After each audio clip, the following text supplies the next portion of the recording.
ډېره درنده واقعه دی. تهران کې یو وړوکی یوې جلکې سره واده وشولو. دغه جلکې یې ماړه خندانه وه، عیاشه وه. نو هغوی واده نه وروسته بیا هنیمون باندې ځي. ضایع یې نه کړي دا واقعه.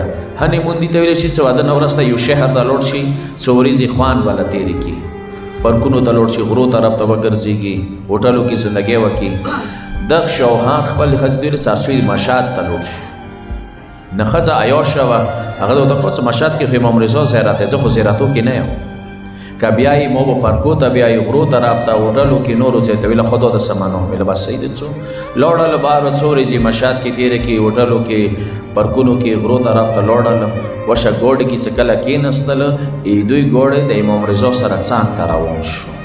دغې جلکې هسې ګپ شپ کې وویله، شیشې نه یې لاس اس کړو، دوې ګوتې اس کې چې بای بای خدا حافظ امام رضا، یو سلامونه قبول کوه چې دا شهر کې ډېر خوند و مو ډېر خوند انجای ونه واخیستل. لاړلو لیارې کې روان دي.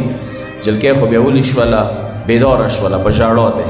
میړه ته دکړه چې شوهر ته دکړه چې ما تهران ته ما بیایم، ما دوباره مشهد امام رضا ته بوسه، ما واپس که ما امام رضا ته بوسه. تو نې څه شوي دي؟ ته خو ما ته وویله چې دوی ما واده ورځې دي، ما عیاشۍ ورځې دي، ما خوند ورځې دي، بیا څنګه یې چې ما واپس بوسه، ما امام رضا ته بوسه.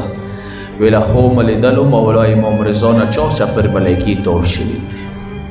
د زوارانو لیست یې ورته پیش کړو، لینا نوریسې والا. مولا امام رضا څه کله لیست ولیدلو، ملایکو ته د کوڅه ټول یې ملي کړي چې خو درنه پاتې نه وي؟ ویله نه مولا ټول ملي کړي شو، کا پاتې نه دي؟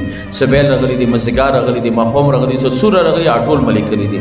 مولا امام رضا ته د کوم ملایکو تاسو نه یو سوار پاتې دی. ډېره درنده جمله. مولا امام رضا مونږ نه ایشو که نه دي پاتې، چې کوم بهر نه راغلي، مسافران راغلي دي، نورو ملکو نه راغلي، ټول ملي کړي دي، یو یا پاتې نه دی. ویله نه تاسو نه یوه زواره، یوه جلکې چې تهران نه شوهر سره راغلي وي، هغه د نه پاتې دی. مولا هغه خو زیارت ته نه وه راغلي، هغه خو مشهد کې خواندو سې راغلي وه، انجای سې راغلي وه، هغه د واده ورځې وې. ویله نه شیشې نه یې چې ما ته ګوتې اس کې زوارانو کې ولیکه،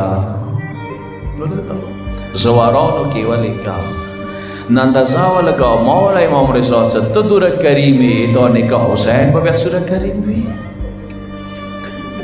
به سوره کریم، هغه به سوره مهربان وي. ما بار بار ویلي دي 10 ځنه شي نه زړونه لیکوئ چې هغه هور قبلوي، څو دیتې مو ولمونې نه تاسې به ما تاسې به ویلي نه قبلوي، که وریانه یو سلام ورته وکړو هغه یا ډېر بسنې ځکه